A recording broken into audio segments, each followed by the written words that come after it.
এই যে ঘন্টা, এই দেখুন ঘন্টা, এই দেখুন ঘন্টা, এই দেখুন ঘন্টা। এ কিন্তু জঙ্গলের মধ্যে। ঘন্টা কোথায় থাকে? ঘন্টা কখন বাজানো হয়? ঘন্টা কোন ঠাকুরের জন্য বাজানো হয়? আর ঘন্টা সবথেকে কিন্তু শিব ঠাকুরের কাছে বেশি থাকে। তার জন্য অন্য কোনো রহস্য আছে, অন্য ভিডিওতে বলবো কেন ঘন্টা বাঁধা হয়। আর কেন এই জঙ্গলের মধ্যে ঘন্টা বাঁধা রয়েছে? এত স্থান থাকতে, এত জায়গা থাকতে ঘন্টা বাঁধা রয়েছে জঙ্গলের মধ্যে। কেন জানেন? আর এই যেই গাছে থাকে হাজার হাজার মুরগি, কোথা থেকে আসে? এখানে কিন্তু যারা মানত করে তারাই ছেড়ে যায়। প্রথমেই বলে রাখছি, এই গাছটাকে আপনি সেবা করুন, আপনার উন্নতির পথে যাবে। যদি বাই চান্স ভুল করে আপনি গাছের ডাল একটি কেটেছেন, তাহলে কিন্তু আপনার বিপদ অনিবার্য। আর যে গাছে থাকে হাজার হাজার মুরগি, এখানে কিন্তু অনেক ছাগলও ছেড়ে দেওয়া হয়, ছেড়ে দিয়ে যাওয়া হয়। সেখান থেকে একটি মুরগি বা একটি ছাগল ধরে নিয়ে গিয়ে যদি কেউ খায় বা ভক্ষণ করে, তার কিন্তু মৃত্যু অনিবার্য। এসেছি আজকে কোথায়, কি তার পরিচয় আমি নিজে জানি না, কেউ জানে না। এখানে ভোলা বাবা থাকে, নাকি কালীমা থাকে, নাকি মনসা মাতা থাকে, নাকি পীর থাকে, কেউ কিন্তু আজ পর্যন্ত বলতে পারিনি এখানে কোন ভগবান আছে। এগুলো এগুলো কি জঙ্গলের মধ্যে এমনটি কখনো দেখা যায়? আচ্ছা, জঙ্গলে কে পুজো করতে আসছে আমাকে একটু বলতে পারেন? এই যে জঙ্গলে এই যে সব কিন্তু শিবলিঙ্গ, প্রত্যেকটা শিবলিঙ্গ, কুমণ্ডল, তারপরে সঙ্গে দেখেন প্লেটের ওপরে রাখা আছে শঙ্খ, ত্রিশূল। আর ত্রিশূল কে ব্যবহার করতো? একমাত্র আমাদের শিব।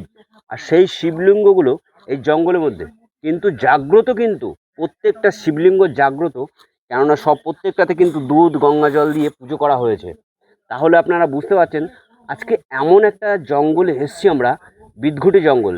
দিনের বেলায় এই জঙ্গলে আপনি কাউকে পাবেন না, কাউকে পাবেন না। আর এইখানে এমন একটি গাছ আছে জাগ্রত, সেই গাছের ওপরে কিন্তু মুরগি থাকে। নিচেই কে থাকে? ভোলানাথ, আমাদের যে ভোলে বাবা শিব, সে কিন্তু নিচেই থাকে আর উপরে থাকে মুরগি। নেক্সট ভিডিওতে আপনাদের দেখাবো মুরগি গাছের ওপরে, মানে শত শত মুরগি থাকে সেই গাছের ওপরে। আর সেই মুরগি যদি ধরে কোনো মানুষ খায়, তাহলে কিন্তু অনিবার্য তার মৃত্যু ঘটবেই। চলুন, এখানে কি দৃশ্য আছে, আর কেন এই শিবলিঙ্গগুলোকে পুজো করা হয়, আর এই গাছের কি মহিমা। গাছটা কিন্তু আবার শুনেছি হিন্দুদের নয়, মুসলমানদের। এখানে নাকি পীর বাবা আছেন। চলুন তো কোথায় আছে দেখা যাক। চলুন এবার দেখা যাক। এই দেখুন সেই গাছ, যে গাছের নিচেই কিন্তু পুজো করা হয়েছে। আর এইখানে একটা সিজন আসে, সে একটা মেলা হয়। সেই মেলার দিন আমি আর একটা ভিডিও আপনাদের দেখাবো। এই মেলার দিন এই যে গাছটা দেখছেন, যে গাছটার নাম সম্ভবত এখানে শ্যাওড়া গাছ আর টকটকে গাছ। তো জানি না আমি গাছটা কি গাছ। যাই হোক, বলছে যে এই গাছটার নামই হচ্ছে ঠকঠকে গাছ, আমি জানি না। তো এখানে শাওড়া গাছ একটু দেখলাম, শাওড়া গাছও আছে সঙ্গে, আর এই যে ঠকঠকি গাছ, যার নাম হচ্ছে ঠকঠকি গাছ। আর এই গাছের নিচেই হিন্দুদের শিব থাকে না মুসলমানদের আল্লাহ থাকে, এখনো পর্যন্ত কিন্তু কেউ বলতে পারেনি। আর এই পুজোটা কিন্তু হতো এখানেই। সাইডে আছে বর্ডার, দেখাবো আপনাদেরকে। সাইডে বর্ডার আছে, জানি না বিএসএফরা আমাকে যেতে দেবে কিনা। সেই বর্ডারের ওই সাইডে আছে আপনার বাংলাদেশ। এই পুজোটা কিন্তু আগে বাংলাদেশের মধ্যে হতো। এই পুজোটা যেহেতু হিন্দুরা করে, মুসলমানরা করে না, সেইখান থেকে পুজোটা এপারে নিয়ে চলে এসছে হিন্দুরা।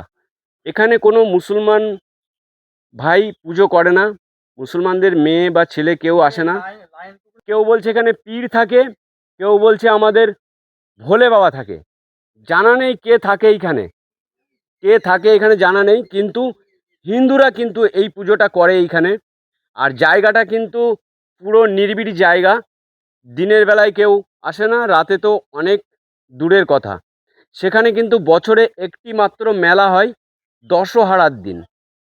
যে জামাই ষষ্ঠীর পর 4 দিন পর যে মেলা হয় দশহারা, সেই দশহারার দিন কিন্তু সেখানটায় মেলা হয়। যদি দশহারার দিন আমি আসতে পারি আপনাদেরকে নিয়ে আসবো। এখানে দেখছেন একটা ঘর করা আছে, এখানে কমিটি থেকে ঘর করে দেওয়া আছে, এখানে স্থান করা আছে। তারপরে এখানে ছাগল ছাগল ছেড়ে দেওয়া হয় মেলার দিনকে। অনেক মুরগি, হাজার হাজার মুরগি কিন্তু ছেড়ে দেওয়া হয়। এখানে আমরা দেখছি একটা স্থান রয়েছে, এই যে এটা জানি না ভোলানাথের স্থান না মায়ের স্থান। আর এখানে কিন্তু আবার আরেকটা কথা বলে রাখি, এখানে 3 রকমের পুজো হয়। মনসা পুজো হয়, বাবা ভোলানাথের পুজো হয়, কালী মায়ের পুজো হয়। 3টে পুজো একদিনে হয়। আবার কেউ বলছে পীরের পুজো হয়, কেউ বলছে এখানে পীরের পুজো হয়। ও পীরটা কে আমি জানি না। যাই হোক, আমরা ভোলানাথ, মা কালী, মা মনসা এদেরকেই চিনি। আর এই সাইড দিয়ে দশহরার দিনকে আপনার প্রচুর পরিমাণে মুরগি দেখা যাবে। আর এই যে মুরগি রাখার জন্য একটা ঘর আছে, এই মুরগি কিন্তু এখান থেকে যদি কেউ ধরে নিয়ে গিয়ে খায়, তার মৃত্যু কিন্তু ঘটবেই, মৃত্যু তার অনিবার্য ঘটবেই। আর সেই স্থানটিতে আমি আজকে রয়েছি। এই যে মেলার দিনকে এখানে ভোগ টোগ তৈরি হয়, একটা উনুন তৈরি করা আছে। আর এই যে চারি সাইডে এখানকার গাছগুলো যে কিন্তু আমাদের সাধারণ গাছের মতো নয়, আর চেনাও যাচ্ছে না। এই যে গাছের কাছে কিন্তু এই যে কেমন যেন একটা ডুমু ডুমু ডুমু ডুমু দাগ। আর এই যে এই গাছগুলো কিন্তু আমি চিনি না ঠিক মতন। এই যে গাছগুলো এই যে দেখা যাচ্ছে, এখানকার গাছের নিচে দিয়ে কিন্তু হাঁটতেও কিন্তু ভয় লাগছে। দিনের বেলায় রয়েছি, এখন মানুষজন নেই, কাউকে পেলে হয়তো আপনাদের শোনাতাম। আর সেই গাছগুলো রয়েছে এই যে পুরো অন্ধকার টাইপ ভিতরে, গাছের নিচে দিয়ে সাইড দিয়ে পুরো বাগান, চারি চত্বরটাই বাগান। আর সাইড দিয়ে বলেছি আপনাদেরকে একটা বিএসএফ ক্যাম্প আছে, এখানে একটা বট গাছ আছে। যাই হোক, যে এখানে কি এনার্জি আছে, এখানে কি ভগবানের নাকি আল্লাহর কি এনার্জি আছে এখনো পর্যন্ত কেউ বলতে পারেনি। আর এই যে ঠকঠকি গাছ বললাম যেটা, নমস্কার, প্রত্যেক দিনের মতন আজকেও আমি চলে এসেছি রবিন। আপনাদেরকে আজকে বলবো যে কি অলৌকিক আছে এই গাছের নিচে। গাছের নাম ঠকঠকে। এখনো পর্যন্ত আমি প্রথমবার, আজ থেকে আমি কখনো, আজ পর্যন্ত কখনো আমি শুনিনি এই ঠকঠকে বলে কোনো গাছ আছে। তা গাছটা দেখলে আপনারা বুঝতে পারবেন। আর এই গাছে, এই গাছের উপরে কিন্তু মুরগি চড়ে বেড়ায়, যেটাকে বলা হয়। প্রচুর মুরগি থাকে, হাজার হাজার। ওই মুরগি যদি কেউ ধরে বাড়ি নিয়ে গিয়ে খায় বা কেউ ভক্ষণ করে, তার মৃত্যু কিন্তু অনিবার্য। হাতে নাতে তার প্রমাণ আছে। মুরগি কেন থাকে, এখানে একটা মেলা হয় বছরে একটি দিন, কিন্তু মনসা পুজো হয়, কালী পুজো হয়, শিব পুজো হয়। কেউ বলে পীর।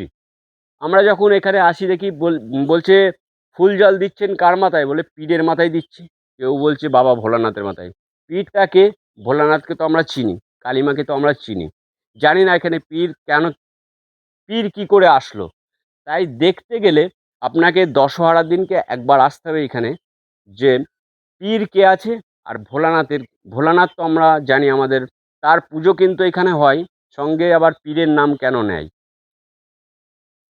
আর বর্ডার আছে বাংলাদেশের এখানে, সেগুলো আপনাদেরকে একটু দেখাবো। আজকের ভিডিওটা একটু অন্যরকম হচ্ছে, দেখতে থাকুন। আর মুরগি কেন উপরে থাকে, মুরগি থাকে এই কারণে যারা মানত করে, অনেকে শুনেছি হাজার হাজার মানুষ মানত করে, তাদের মানত পূর্ণ হওয়ার পরে মুরগি এখানে ছেড়ে দিয়ে যায়। আর ওই মুরগিগুলো গাছে উঠে থাকে। নেক্সট ভিডিওতে আপনাদের দেখাবো সেই মুরগিগুলো, গাছের উপরে হাজার হাজার মুরগি থাকে। চলুন এবার একটু বর্ডার সাইডটা দেখে নিই। দেখুন, আমি কিন্তু এখন এই যে বর্ডারের রাস্তাটা পুরো বাংলাদেশ, এই যে ওপারটা পুরো বাংলাদেশ আর আমাদের এপারটা ইন্ডিয়া। এই যে আমি এখন দাঁড়িয়ে আছি ইন্ডিয়া বাংলাদেশের ঠিক মাঝ বরাবর, যে বর্ডার বলা হয়, তার কাটা দিয়ে ঘেরা আছে, দেখতে পাচ্ছেন পুরো এলাকাটা আমাদের ইন্ডিয়াটা। এই যে সেখানে কিন্তু আমি দাঁড়িয়ে আছি। আর এই ঘটনা তো আপনাদেরকে বললাম। যাই হোক, দেখালাম আপনাদেরকে বর্ডার, বাংলাদেশ ইন্ডিয়ার মাঝে যে বর্ডার আছে, বর্ডারটা দেখালাম। আর বর্ডারের সাইডে কিন্তু এই যে দৃশ্যটা আপনাদেরকে দেখালাম, এখানে পীর আছে নাকি ভোলানাথ আছে, নাকি মা কালী আছে, না মনসা আছে, জানা নেই আমার। পুজো করতে আসে মানুষের কাছে আমি জিজ্ঞাসা করেছি, কেউ বলে বাবা শিবের পুজো করছি, কেউ বলছে মনসার পুজো করছি, কেউ বলছে কালীর পুজো করছি। এখানে মূর্তিও হয় তিনখানি। মেলার দিন অবশ্যই আপনাদেরকে নিয়ে আসবো। এই ভিডিওটা কেমন লাগলো আপনাদের কমেন্ট করতে কিন্তু ভুলবেন না।